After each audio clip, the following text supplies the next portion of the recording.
아까 진료실을 보니까요, 운동선수들이 많이 방문을 한 것 같더라고요.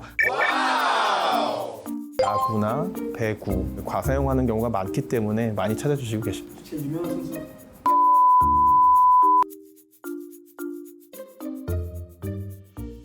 여러분 안녕하세요. 혹시 요즘에 어깨 통증 때문에 팔을 들어 올리기 어렵거나 이 통증 때문에 밤에 잠 못 이루시는 분들 계신가요? 이런 증상은 회전근개 파열의 흔한 증상일 수 있습니다. 그래서 오늘은요, 이 어깨 통증의 주범인 회전근개 파열의 원인과 치료 방법에 대해서 유재성 원장님과 자세하게 이야기 나눠보도록 하겠습니다. 원장님 안녕하세요. 네, 안녕하세요. 위라유병원 대표원장 유재성입니다.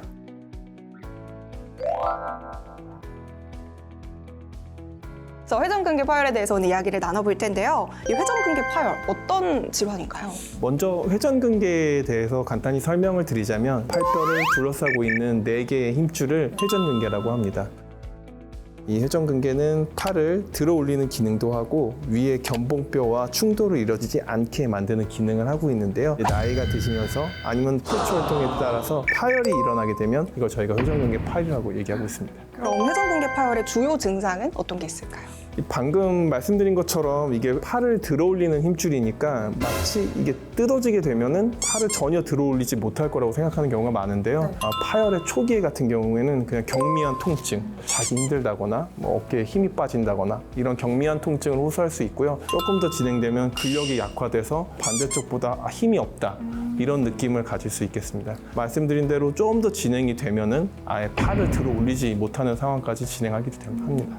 근데 제가 또 궁금한 게 있는데요. 보통 이제 어깨 통증하면 오십견을 가장 많이 떠올리시잖아요. 오십견이랑 회전근개 파열 헷갈려 하실 것 같아요. 이 둘의 차이점은 어떤 게 있을까요? 설명드리자면 이제 오십견의 다른 진단명이 동결견이라고 합니다. 그래서 어깨가 이제 굳어버리는 건데요. 그래서 오십견은 굳어서 못 올라가는 거. 회전근개 파열은 힘줄이 끊어져서 힘이 없어서 못 올라가는 겁니다. 그래서 그걸 진단하는 방법으로는 옆에서 다른 사람이 팔을 들어줘서 이때도 안 올라가면 굳어서 못 올라가는 거니까 오십견이 되겠고요. 남이 들 때는 잘 올라가는 거면 이건 굳은 게 아니라 그분이 근력이 없어서 안 올라가는 거기 때문에 파열을 의심해 볼 수 있습니다. 오, 너무 이해가 잘 됐어요. 회전근개 파열은 어떻게 진단하는지도 궁금합니다. 이 어깨에는 회전근개 말고도 다른 구조물이 많이 있으니까요. 진단을 위해서는 먼저 환자분들의 병력 청취가 중요합니다. 나이, 그리고 어떤 직업을 가지셨는지, 어떤 스포츠 활동을 하셨는지를 들어보고 그다음에 면밀한 이학적 검사를 통해서 어떤 자세에서 증상이 유발되는지를 먼저 판단을 해야 됩니다. 그다음에 회전근개 파열이 의심이 되면 엑스레이를 통해서 골성 구조물을 확인을 하고 그다음에 초음파나 MRI를 통해서 회전근개를 정확하게 보고 진단을 하게 됩니다. 그냥 바로 초음파 MRI를 진행하는 줄 알았는데 네. 이제 병력에 대한 충분한 상담까지도 네. 필요하다라고 말씀을 해주셨습니다. 이번에는 제가 OX로 한번 질문을 드려보도록 하겠습니다. 회전근개 파열 수술은 꼭 전신 마취가 필요하다. OX. X입니다. 요즘 마취 방법이 많이 발전을 했어요. 그래서 저희 병원 같은 경우에는 대부분 수술은 부위 마취로 시행을 하고 있습니다. 전신 마취의 경우에는 아무래도 기관 섭관을 해야 되기 때문에 심폐 기능이 떨어져 있거나 고령의 환자 같은 경우에는 환자, 의사 모두 부담감이 있습니다. 그래서 저희 병원은 주로 부위 마취를 하고 있고요. 부위 마취를 하면 보다 좀 더 안전하게 수술을 시행할 수 있고 통증 조절이 더 유리하다는 장점이 있습니다. 저희 병원 같은 경우에 약 월 200회 케이스를 이제 부위 마취로 하고 있는데요. 환자분들이 진짜 안 아파서 많이 좋아하시는 것 같습니다. 네, 부위 마취가 훨씬 더 안정적이면서도 진통 효과가 있어서 그쵸. 통증 걱정도 하지 않으셔도 될 것 같습니다. 자, 이어서 두 번째 퀴즈입니다. 회전근개 파열 봉합하면 다시 끊어질 일은 없다. OX. X입니다.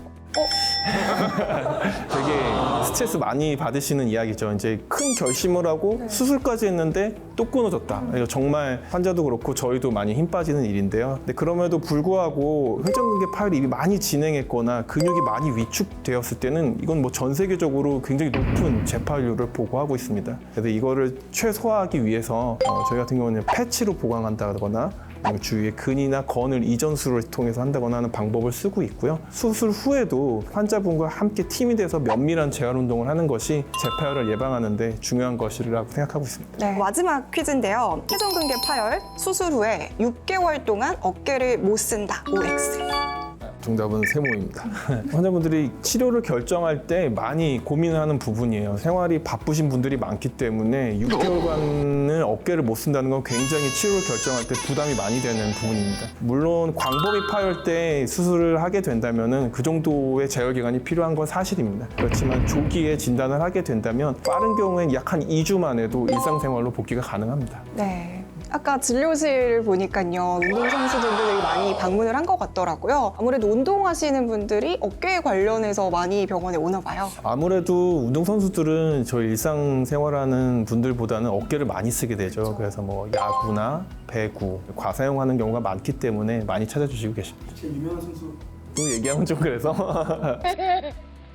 사실 예방하는 것도 굉장히 중요하잖아요. 회전근개 파열 예방할 수 있는 방법 어떤 게 있을까요? 회전근개 파열도 저희가 기초 체력을 기르는 거랑 유사하다고 생각하시면 될 것 같아요. 그래서 일단은 근육을 두껍게 만들어주는 게 예방하는 게 좋기 때문에 요즘에는 고무줄이나 밴드 운동 많이 알려져 있습니다. 그런 거를 많이 하셔서 근육을 강화시켜 주시는 게 좋겠고요. 충돌을 유발할 수 있는 무리한 스트레칭이나 무리한 활동은 또 회피해 주시는 게 회전근개 파열을 예방하는 데 좋을 것입니다. 아는 말인데 사실 지키기가 어려운 이야기인 것 같습니다. 회전근개 파열은 초기에 진료하고 재활을 하면 빠르게 회복을 할 수가 있으니까요. 간과하지 마시고 어깨가 아프시다면 빠르게 병원에 내방해 주시길 바라겠습니다. 네, 이상으로 오늘 영상은 마무리해 보도록 하겠습니다. 원장님 오늘 말씀 감사합니다. 네, 감사합니다.